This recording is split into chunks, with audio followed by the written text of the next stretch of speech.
Next है, एक ठेकेदार बच्चों को खेलने के लिए एक पार्क में 2 फिसलन पट्टी लगाना चाहता है।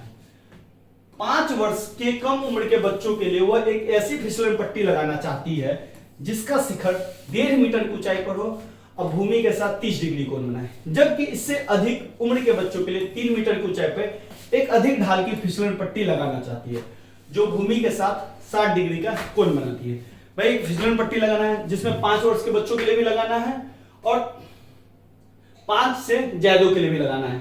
तो सिंपल सा है, तो मान लेते हैं ये हो गया आपका भूमि। अब देखिए 5 वर्ष से कम उम्र के बच्चों के लिए वो ऐसी फिसलन पट्टी लगाना चाहता है जिसका शिखर 1.5 मीटर की ऊंचाई पे हो। तो मान लेते हैं शिखर जो है 1.5 मीटर की ऊंचाई है, तो 1.5 मीटर मान लेते हैं, ये रहा आपका 1.5 मीटर। तो यहां से ये फिसलन पट्टी बन गई, इस पे स्लोपिंग है, ठीक है, मान के चलिए ये स्लोप है, ठीक है। भूमि के साथ ये कितना डिग्री का कोण बनाती है, तो भूमि के साथ ये कोण बनता है 30 डिग्री का, ठीक है। जबकि इससे अधिक उम्र के बच्चों के लिए 3 मीटर की ऊंचाई, यहां से यहां तक 1.5 मीटर है, इससे अधिक ले लेते हैं, तो ये हो गया आपका 3 मीटर की ऊंचाई। तो 3 मीटर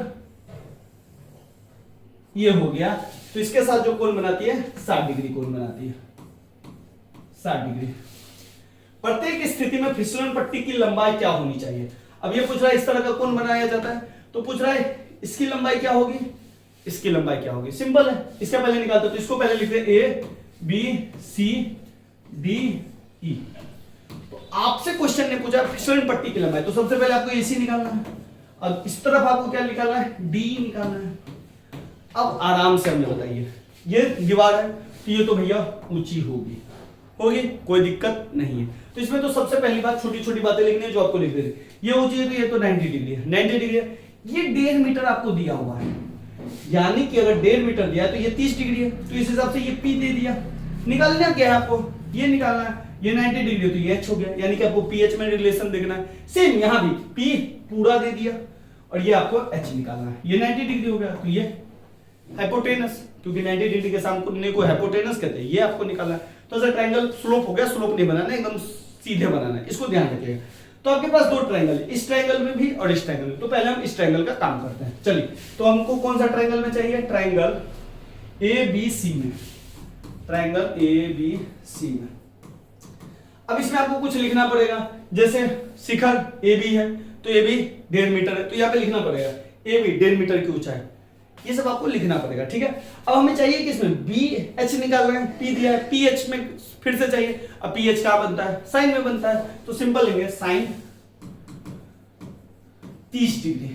जैसे हमने साइन 30 डिग्री लिखा, तो देखिए हम एबीसी ट्रायंगल ले रहे हैं, छोटा ट्रायंगल ले रहे हैं। अगर नहीं समझ में आया तो ट्रायंगल को अलग कर लीजिए, ये ले लीजिए, ये ले लीजिए, ये ले लीजिए। तो ए बी सी, एच हो गया 30 डिग्री हो गया और ये 1.5 मीटर हो गया। हमको इन दोनों में चाहिए तो ले लेते हैं, साइन 30 डिग्री है तो ए बी और ये क्या हो गया, ए सी हो गया।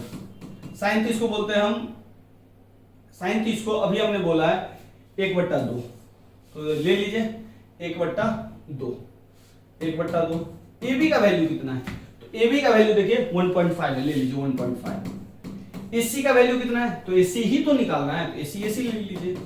एसी को 1 से करेंगे तो एसी, और 2 × 1.5 करेंगे तो ध्यान से देखिएगा तो ये 3 हो जाएगा, क्योंकि आप सिंपल भी हिसाब समझते हैं, 1.5 रुपया 1.5 रुपया, 1.5 × 2 3 रुपया, नहीं तो फिर इसको 3 नहीं करना, तो ऐसे कर दीजिए आप 15/10 कर दीजिए, 15/10 को 2 से गुना कीजिए, ये 2 से 15 दूनी 30/10, इससे काट दीजिए 3।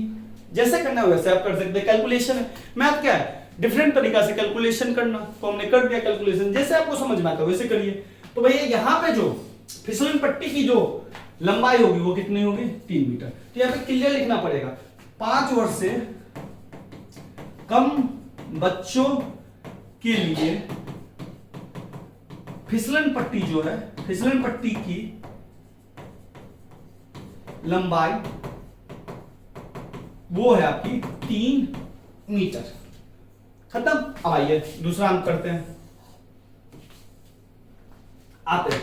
अब हमको ये चाहिए ईडी, तो हमको देखिए बड़े वाला ट्रायंगल में चाहिए, तो बड़ा वाला ट्रायंगल क्या है, ई बी डी ले लीजिए,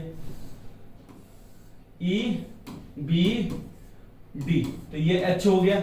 और ये जो है पूरा ध्यान से देखिए, क्वेश्चन ने दिया हुआ है 3 मीटर की ऊंचाई पर 3 मीटर, तो 1.5 मीटर, ये पूरा कितना हो गया 3 मीटर हो गया।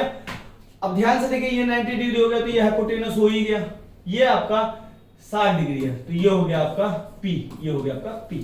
तो इस हिसाब से लेते हैं तो लिखेंगे सिंपल ट्राइंगल EBD में, ट्राइंगल EBD में। इस वाले में भी सेम साइन थीटा, तो यहां भी साइन थीटा, क्योंकि यहां भी देखिए ध्यान से देखिए आपको P और H का था रेशियो, यहां भी देखिए ध्यान से P और H का, तो साइन में लेंगे तो बस साइन 60 लिखेंगे। तो EBD में साइन 60 डिग्री बराबर P लेना है तो परपेंडिकुलर किसको बोलेंगे EB को, EB भी लिख सकते हैं और BE भी लिख सकते हैं, और H लिखना है तो H किसको लिख सकते हैं ED को, ED हो गया कहानी खत्म। तो ये हो गया H हो गया ED। अब चलिए साइन 60 होता है √3/2, नहीं है तो आप देख लीजिएगा, फिर से मैं बता देता हूं, साइन 60 √3/2 और ये cos के लिए गया था 30, cos 30 होता है √3/2। तो चलिए तो BE कितना है, BE जो है आपका 3 मीटर है, लेकिन BE कितना है 3 मीटर। ED कितना है, ED ध्यान से देखिए ED ही तो निकालना है, तो ED को ED ही रहने दीजिए, हो गया। अब ED बराबर हम सिंपल लिखेंगे 6, 3 दूनी 6, ये √3 ED के साथ गुना होगा तो बाद में इधर भागा चला जाएगा, कर दिया भागा। अब जानते हैं नीचे में स्क्वायर रूट नहीं रहना चाहिए, रूट में नहीं रहना चाहिए, तो हमने रेशनलाइज कर दिया, रेशनलाइज किया तो 6 √3 और √3 3, तो 3 दूनी 6, तो 2 √3 हो गया, 2 √3, कहानी खत्म। अब साइन EBD में कितना हो गया 2 √3 हो गया, ED को नहीं 2 √3, तो यहां पे जो फिसलन पट्टी की लंबाई लगेगी वो 2 √3। तो यहां पे लिखिए 5 वर्ष से ऊपर के बच्चों को, 5 वर्ष के ऊपर के बच्चों के लिए 2 √3 मीटर से ज्यादा है।